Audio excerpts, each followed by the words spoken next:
네, 시장에서 가장 핫한 이슈를 알아보는 황스타그램 시간입니다. 전일 뉴욕 증시 3대 지수는 FOMC 이후로 일제히 하락 마감했습니다. 하지만 그중에서도 빛이 났던 종목이 있었는데요. 바로 일라이 릴리라는 이 업체입니다. 글로벌 제약회사인데요. 7% 가까이 상승하면서 신고가를 경신했습니다. 도나네맙이라는 알츠하이머 치료제의 성공적인 임상 3상을 공개하면서 그 기대감이 몰린 건데요.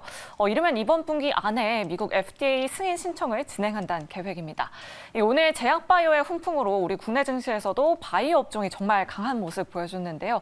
메디프론, 피플바이오 등 제약바이오 섹터, 특히 치매 관련주들이 급등세를 보여줬습니다.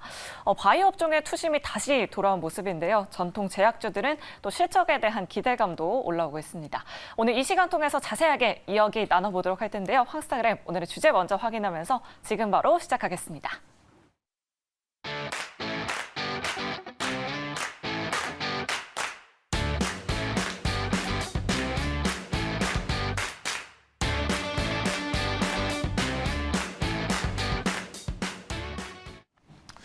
자, 황스타그램 시간입니다. 저희가 오늘 뭐 특별히 준비한 건 아니었는데 오늘도 하필 바이오 쪽이 바이오 섹터가 엄청나게 상승을 하면서 큰 이슈를 받았었죠. 암 학회 이후로 약간 꿈틀꿈틀 되다가 바이오 쪽이 지금 굉장히 큰 이슈를 받고 있는 것 같아서 오늘 이 제약 바이오에 대해서 한번 집중적으로 알아보는 시간 마련해 봤습니다. 자, 제약 바이오계에 떠오르는 라이징 스타입니다. 이베스트 투자증권의 리서치 센터 강하나 연구원 모셔봤습니다. 안녕하세요. 안녕하세요. 반갑습니다. 예, 이렇게 저는 좀 이렇게 젊으실 줄 몰랐어요.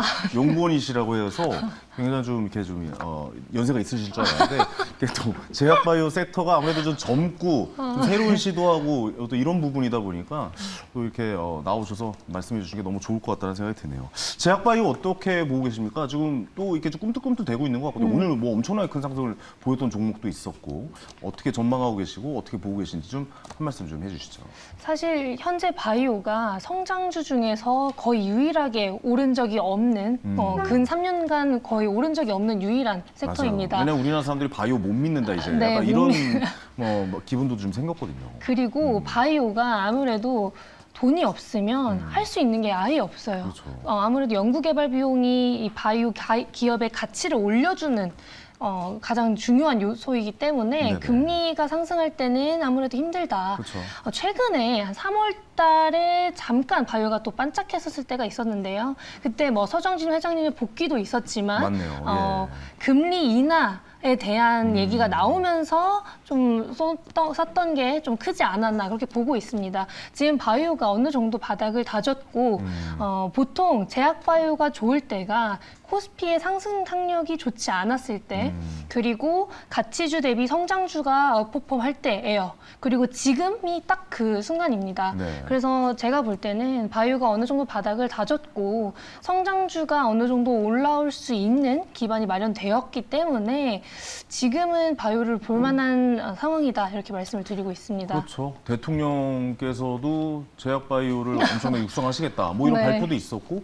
그다음에 사실 그 금리가 이렇게 높을 때는 꿈을 먹고 사는 기업은 사실 힘들어질 수밖에 없잖아요. 사실 네, 바이오하면 맞습니다. 미래의 꿈을 대변해주는 바로 그런 기업들 아니겠습니까? 그렇기 때문에 좀 힘들었다라고 보고 있는데 이게 근데 제약 바이오 업종의 특징상 이 상승 국면으로 가려면 과연 어떠한 것들이 필요한지도 좀 알려주시면 좋을 것 같아요.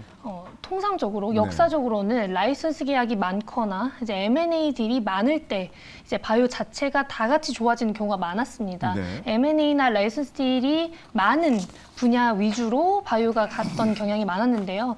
뭐 그 예시가 오늘 일라일릴리 데이터 잘 나오면서 이제 메디프론이랑 피플바이오가 갔던 게 비슷한 상황이라고 보시면 될 것 같고 이런 상황에서 이제 바이오가 다 같이 좋아지는데 이게 M&A랑 라이선스 딜이 작년 말부터 약간 늘어나는 척 하다가 멈췄어요. 네.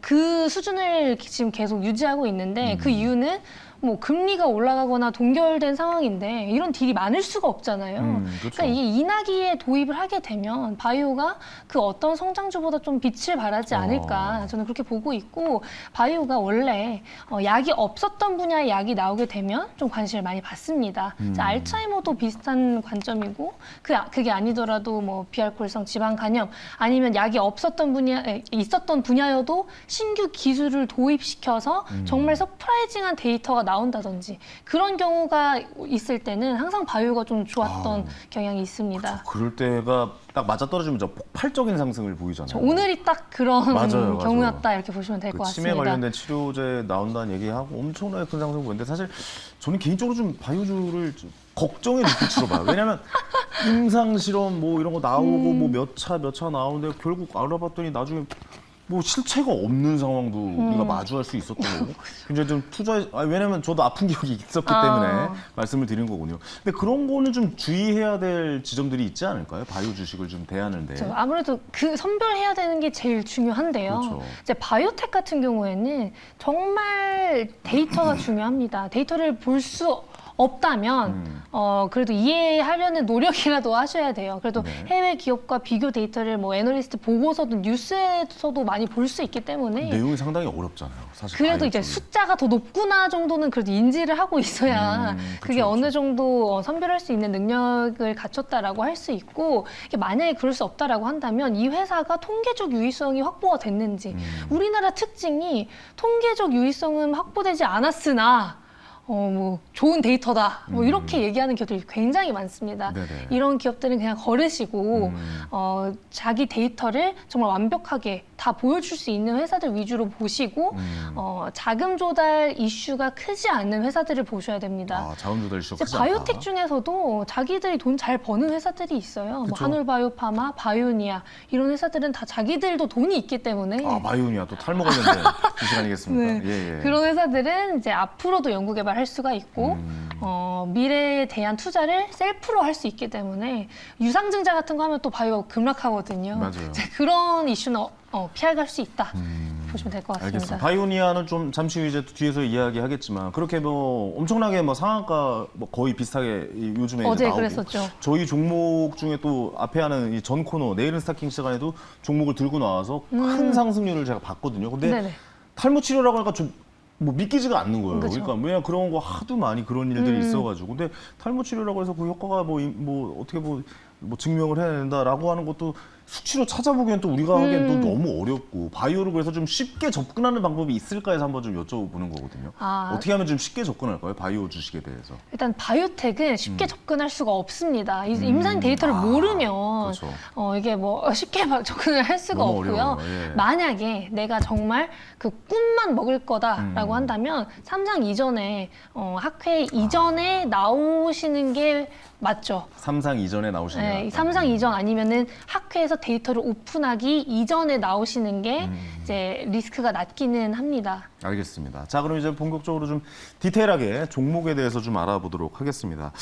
연구원님의 보고서에 좀 내용을 좀 살펴봤는데 ST팜 자, 이 종목에 대해서도 쓰셨어요. 자, 이건 어떤 종목이고 어떻게 좀 가고 있는 건지 좀 말씀해 주시겠습니까? 이제 ST팜은 이제 본업은 올리고 RNA이라는 모달리티 기술의 원료인 네네. 올리고 CDMO가 메인인 회사예요. 하지만 이제 mRNA 기술도 있고 RNAi 기술도 있습니다. 네. 그래서 파이프라인도 다 보유 중이고요. 돈도 잘 벌고 있습니다. 일단 지금 1분기는 컨센서스를 하회했지만 1분기에 수주 누적 금액이 작년에 수주 금액 올리고 수주 금액 대비 한 80%예요. 1분기만. 예. 그렇다라는 거는 이 회사가 앞으로 성장할 수 있는 동력이 되어준다라는 거겠죠. 네네. 그래서 ST팜 같은 경우에는 이제 RNAi라는 상용화된 지 얼마 되지 않은 신규 기술에 대한 선제적인 투자를 해놓은 기업이기 때문에 네네. 성장 동력이 있고 이게 신약 개발만 한다고 한다면 사람들이 가끔 싫어할 때가 있어요. 네네. 하지만 이제 CDMO 위탁 생산도 해주기 때문에 캐시카우가 있다. 이 정도 봐주시면 될 것 같습니다. 알겠습니다. 그러면 강점에 대해서 좀 들어봤는데 그래도 이런 점은 좀 조심해야 되겠다. 이 종목은 이런 건 좀 피하셔야 된다. 뭐 이렇게 좀 얘기해 주실 게 있나요? 이제 RNAi를 개발한 기업들이 네. 자체적으로 생산 시설을 요즘 증설하는 경우가 또 있습니다. 그러면 위탁 생산을 맡길 필요가 없겠죠. 그렇겠죠. 그러면 이제 자기가 개발해서 자기가 생산을 하게 되는 거니까. 내가 개발해서 내가 만들어서 내가 팔겠다. 막 이렇게 가겠죠. 그렇게 될 수도 있고 플러스로는 이제 RNAi가 신규 기술이에요. 2018년도에 처음으로 상용화된 이제 mRNA는 2020년도, 네. RNAi는 18년도에 처음 상용화된 기술이기 때문에 아직까지는 신약이 엄청나게 많지는 않습니다. 네네. 그래서 이제 뭐 삼성바이오로직스처럼 수주가 뭐 몇천억씩 오를 확률은 아직은 없어요. 그러니까 저희도 만약에 이 회사에 투자를 한다라고 한다면 미래를 위한 투자를 하는 거라고 생각을 하셔야 됩니다. 네네. 알겠습니다. 방금 말씀해 주신 삼성바이오로직스 이야기가 나온 김에 그 얘기도 좀 해보죠. 네. 삼성바이오로직스가 사실 우리나라의 국민들이 알고 있는 가장 큰 그리고 가장 탄탄한 바이오 회사잖아요. 네. 삼성바이오로직스는 어떻게 보고 계신지 또 좀 궁금해요. 이제 삼성바이오로직스도 1분기 한 영업이익 1,917억 정도를 달성하면서 네네. 컨센서스에 부합하는 실적을 보여줬습니다. 하지만 이게 프리뷰 때, 그러니까 실적이 나오기 전에 간담회를 했을 때 상저하고인 실적일 거예요 라고 언급을 해주셔서 네. 컨센서스라고 하면 애널리스트의 평균 매출액이나 영업이익 실적인데요. 그 부분을 이미 낮춰놨어서 부합을 할 수 있었던 거라고 보시면 될 것 같고 네. 삼성바이오로직스가 올해는 비용이 조금 더 들어갑니다. 이제 4공장의 감가상각비가 반영이 되기 때문에 작년 대비 작년에는 엄청나게 큰 성장을 했어서 그 정도의 성장세를 볼 수는 없어요.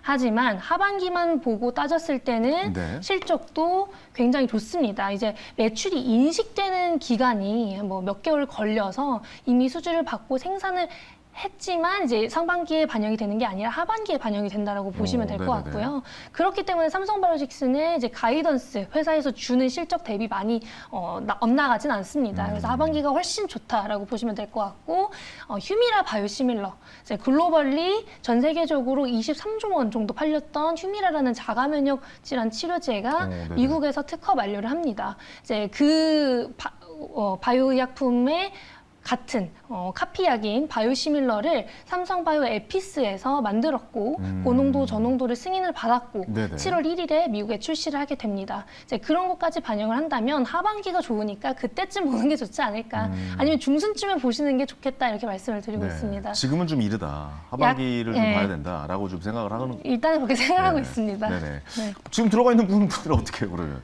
기다리시면 어차피 오를 거니까 괜찮다라고 네. 말씀을 드리고 싶어요. 삼성바이오로직스 저도 참 오래 전부터 지켜봐왔던 기업이었고 저 그 상승률을 보면서 내가 저걸 왜 안 샀을까? 살걸? 껄무새가 되었던 그런 종목이기도 하거든요. 네. 그리고 바이오 주식이 약간 그런 게 있는 것 같아요. 먼 곳에서만 바라보게 되지 내가 그 안으로 잘 들어가기가 쉽지는 않다라는 좀 생각도 좀 들기도 하거든요. 무슨 어디에서 임상을 어떻게 하고 어떤 약을 만들었고 이런 거에 대해서 잘 이해가 가지 않으니까 그런 점에 대해서 좀 앞으로도 좀 쉽게 좀 설명해 주셨으면 좋겠다라는 생각 좀 들기도 합니다. 알겠습니다. 부탁드리겠습니다. 알겠습니다. 유한양행 가보죠. 유한양행은 뭐 전통의 강호 제약회사잖아요. 정말 오래된 회사고 유한양행이란 회사는 오래전부터 들어왔었던 그런 회사인데 앞으로의 뭐 발전 가능성이나 뭐 리스크라든가 이런 것도 좀 짚어주셔야 될 것 같아요. 일단 유한양행이 작년에 실적이 너무 안 좋았어요. 그래요? 그래서 올해 영업이익이 그래도 한 2배 정도는 상승할 수 있습니다.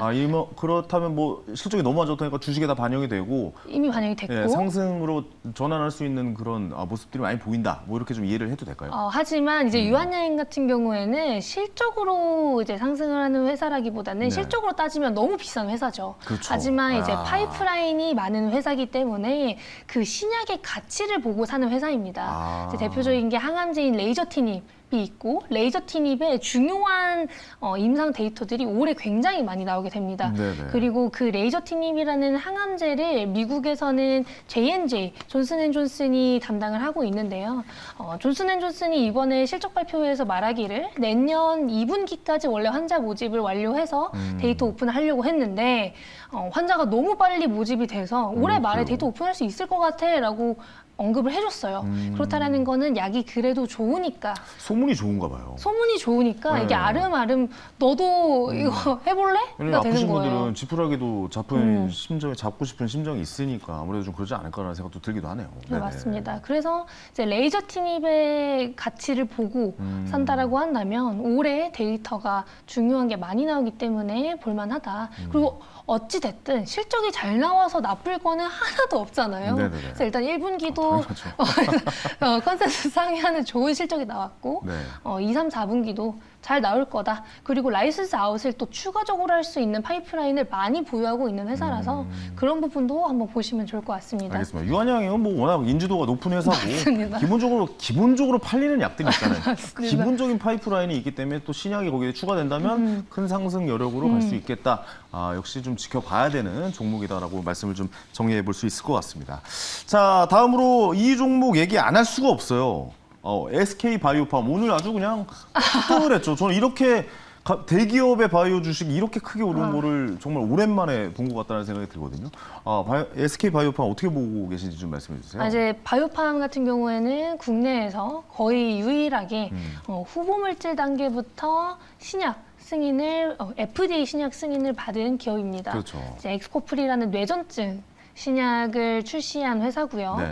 SK바이오팜이 아직까지는 적자예요. 아직까지 적자고 뭐 작년에는 흑자였긴 합니다만 그게 4분기에 계약금이 좀 많이 인식이 돼서 그랬던 부분인 거고 이제 엑스코프리라는 뇌전증 신약의 가치로만 했을 때 아직까지는 분기로 적자입니다. 이제 빠르면 올해 3분기, 조금 늦으면 4분기에는 엑스코프리만으로도 분기 흑자 전환이 가능하다.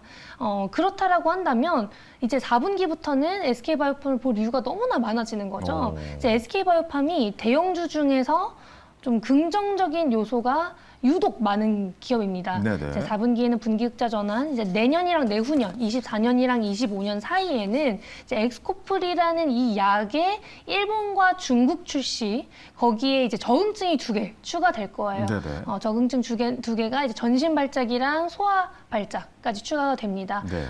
지금은 부분 발작만 적응증으로 등록이 되어 있고요. 그리고 이제 25년에는 카리스파메이트라는 레녹스 가스토 증후군, 이것도 발작의 종류인데 희귀 발작이에요. 이 약도 3상이 끝나서 출시를 앞두고 있어요.